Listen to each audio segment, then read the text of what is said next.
Hello there. In this episode, I am talking about 4 very simple food principles. I know that it can be difficult to know what to eat. When I was first starting my health journey, whatever you want to call it, I was so confused by keto diet, paleo diet, vegan diet, non-dairy, non-GMO, organic, all the things out there. So I just wanted to bring some clarity to this issue. I also mentioned what my thoughts are on soy, which is a very controversial food. Before we get into the show, I just want to let you know that I'm giving away 5 60-minute holistic health coaching calls for free. I know that a lot of you want more energy, you want to feel better. So during this call, we will examine your aspects of your spiritual life, your mental health, your social life, your environment, your physical health, because all of these things affect your health. And I know some of you don't know where to get started when it comes to your health. So this session will be just very strategic and practical and tactical. So if you want to hop on a call with me for free, you will walk away with what I call a holistic healing roadmap. You will know exactly what to focus on so you can finally increase your energy and feel better. If you are interested, I will most likely never do this again. There will only be 5 free coaching spots. If you're interested, email me at hello@herholistichealing.com. I really hope that you take advantage if you're interested, and I would love to help you out. All that being said, let's get into the show. Welcome to Her Holistic Healing. Do you want more energy and less anxiety so that you can do all the things? Are you searching for meal ideas, essential oils, and other holistic treatments? Do you wish you could know which direction to take with your health so that you could finally feel better? Hey, I'm Alexandra. I love Jesus. I'm a wife, mom of 3, and registered nurse with years of experience in clinical research. I also wanted more energy so that I could have more fun and keep up with my growing child. I too was confused about all the different diet and treatment options. I too wanted to wake up every day and feel good, but I felt anxious because I couldn't solve the mystery of my health. Until God showed me that He is the source of true healing. In this podcast, you will learn holistic treatments and Bible truths that will lead you to the peace, joy, and freedom that you have been hoping for. So what do you say we take a break from the mind-numbing humdrum busyness? Let's rest and let God be our healer and helper. Hey friend, when I first started on my health journey, I was so confused because there's so many diet options, right? There's keto, there's paleo, there's vegan, there's all types of diets, right? And everyone thinks they're right. And there's just so much controversy around foods, right? It seems like there's controversy everywhere, but with foods, some people get really riled up about certain foods, right? So if you're anything like me, you are probably thinking, so what the heck is the perfect diet? I came up with 5 food tips to help you when you're dealing with chronic illness, or just for, even if you're not dealing with chronic illness, this will help you.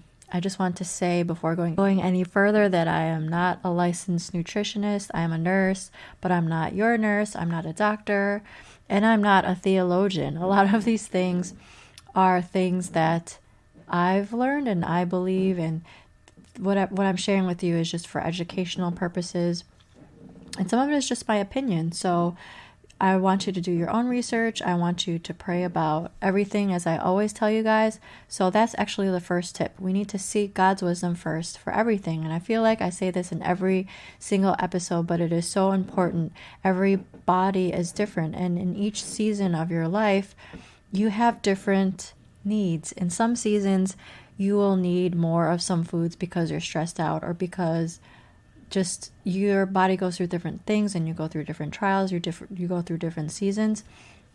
So I really think this is so important. We need to seek God's wisdom first. So just ask Him what you should be eating. God speaks differently to everyone. So you might find some answers in the Bible or from other people. You might have an idea pop into your head, and that might just be Holy Spirit trying to tell you something. So I really want you to, number 1, seek God's wisdom first. The second food tip is to eat natural foods. And when I say natural foods, I mean foods in their natural form, foods that have not been processed, organic foods, foods without GMOs, foods that, well, if you're eating cow, you want to eat cow that's been grass-fed, because cows are meant to be fed grass, right? You want to, if you eat chicken, you want to, or any animal, you want to eat animals that have been allowed to graze and to have room to grow and to breathe and to walk around. Genesis 1:29 says, "And God said, Behold, I have given you every plant yielding seed that is on the face of all the earth, and every tree with seed in its fruit. You shall have them for food." If you think about God's character, He's our provider, and He's this amazing creator that I believe when He was creating everything, He made foods that are delicious and that nourish our bodies and that can heal us. So I just think it's wisest to eat foods that God created that have not been processed, or foods with GMOs in them, foods that have been treated with pesticides and other things like that. So that's tip number 2, eat natural foods. Tip number 3, do not eat too much of one particular food. 1 Corinthians 6:12 says, "All things are lawful for me, but not all things are helpful. All things are lawful for me, but I will not be dominated by anything." It's so beautiful that God gave us freedom to eat basically whatever we want. He basically gave us the freedom to live our lives the way we want to, but that doesn't mean that everything is healthy for us, right? Some people choose to abstain, for example, from alcohol. Some people just drink here and there. That's why we should always go back to God and ask Him, what is the best thing for me? And also, we, as it says in the verse, we don't want to be dominated by anything. So we don't want to put anything before God. We don't want to use food as our go-to for comfort, or our go-to all the time when we're depressed. If we're putting anything before God, it becomes an idol, right? So we don't want to idolize food. Some of us may get stuck in a cycle where we're eating so much sugar or we're eating so much junk food.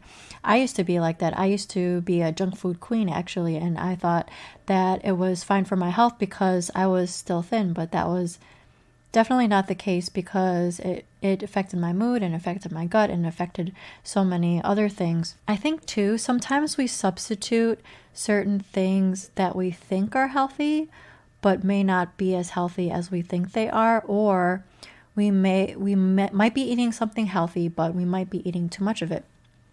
I'll use soy as an example. Soy is very, very controversial. So some people think that it's good for you. Some people think it's really bad for you.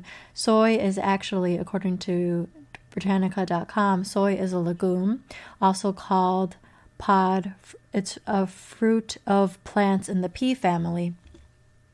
So I found this article called Soya Products and Serum Lipids, a meta-analysis of randomized controlled trials. This is from the British Journal of Nutrition. According to this article, soy can actually have beneficial effects on the blood, our blood cholesterol levels. So that's what one article says, while other sources say that soy can have a negative effect on our hormones. I think definitely if we're going to eat soy, we should really try to go for the non-GMO organic brands. And I think it's really hard to find because a lot of the soy in the US does have GMOs in it. And if you're going to eat soy sauce, you want to go for the fermented soy sauce. But just so you know, a lot of soy sauce contains wheat. So if you're trying to stay away from gluten, you might want to stay away from soy sauce. A great healthy swap with soy sauce is something called coconut aminos. It's really delicious. And if you're interested in the health benefits of coconut oil, you can go back to episode 5 where I talk about that. So coconut aminos is just a great swap for soy sauce. In my opinion, I think that soy can be healthy in moderation in its natural form, but I was looking for a cake that was dairy-free and gluten-free. I had started to make my own cake for my kids. I found this great paleo chocolate cake recipe. I'm not all about paleo, but I do like to look up a lot of paleo recipes. But just so you know, I don't just stick to paleo. So anyway, I was looking for a cake that I didn't have to make that was gluten-free and dairy-free. But when I called the bakery, what they put in the cake was soy, and I really don't think that they use the highest quality soy. And in my opinion, I just feel like swapping something with soy, I don't know. I just don't think that's the best idea. I think if we are going to eat stuff like soy, we should eat it in its natural form and not just stick it into something as a substitute. That's just my thought anyway. I'm not saying that you have to do it my way, but those are just my thoughts. So that's the third health tip. Do not eat too much of one particular food. Food tip number 4, eat with the seasons. This is actually a concept from Chinese medicine. I'm not an expert on Chinese medicine, and I don't believe in everything when it comes to Chinese medicine, but I did buy this cookbook called the Chinese Medicine Cookbook, Nourishing Recipes to Heal and Thrive by Stacy Isaacs. This book is just filled with delicious recipes. It's not all Chinese recipes. It's basically different types of foods that follow the principles of Chinese medicine. So she breaks down each season, spring, summer, winter, fall, and she has different recipes for every season, because in the wintertime, our bodies have different needs than when it's the summertime. And once again, going back to God's provision, I believe that God created certain plants to grow in certain climates in certain locations, because those are the plants that are best for that point in time and in that location. So if you live up north where it's cold, you'll probably benefit most from the local foods that are growing in that specific season. So that's something you might want to consider. Eat with the seasons. The last food tip that I have for you is, remember that Christ set us free. Galatians 5:1 says, "For freedom Christ has set us free. Stand firm, therefore, and do not submit again to a yoke of slavery." I'm saying this because I'll just speak for myself. I got so caught up with finding the perfect foods and the perfect diet, and I wanted to eat, quote, clean. I just thought it was so important, and I do think it's important, but after digging through the Bible the past couple years, I can really see that God doesn't have a lot of specifics when it comes to what we should eat and how much we should eat and all those types of things.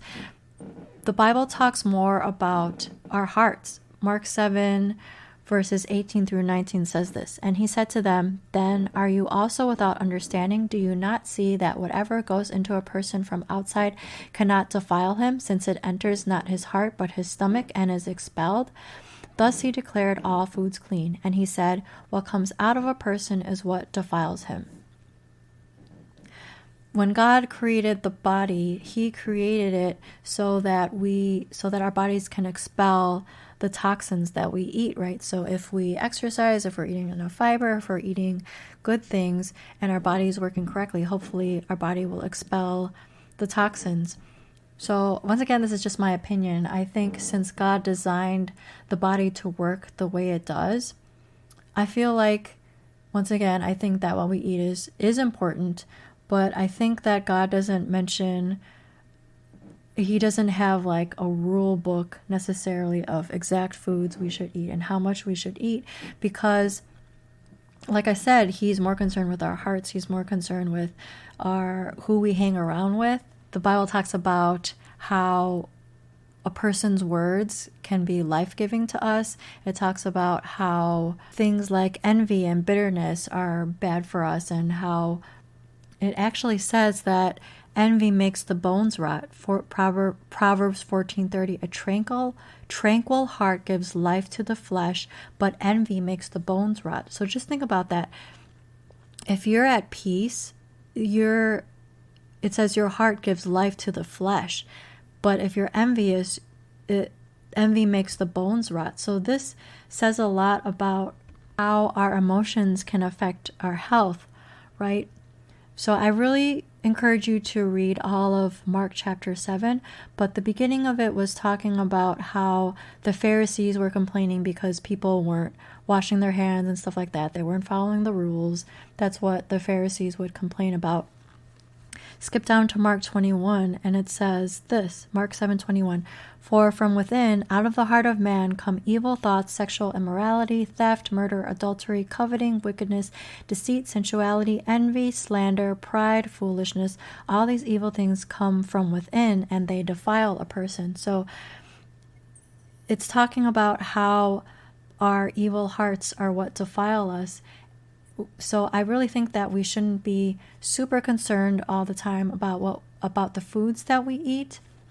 I think it is super important, but like I said, God looks at the heart, and I just want you to remember that Christ came to set us free. So I don't want us to put ourselves in chains thinking that we have to eat perfectly and follow perfect diets, because that's something that I don't think that God wants us to do, right? He doesn't want us to put ourselves in our own chains.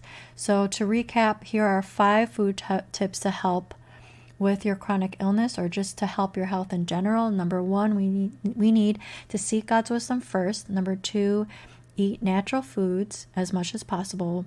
I know it's hard to find a lot of times, especially in restaurants when they don't have a lot of healthy options. Number 3, do not eat too much of one particular food. Number 4, eat with the seasons. And number 5, remember that Christ set us free. I'm so glad that you guys listened to the episode today. I hope that you enjoyed it and that you learned from it. I will talk to you guys soon.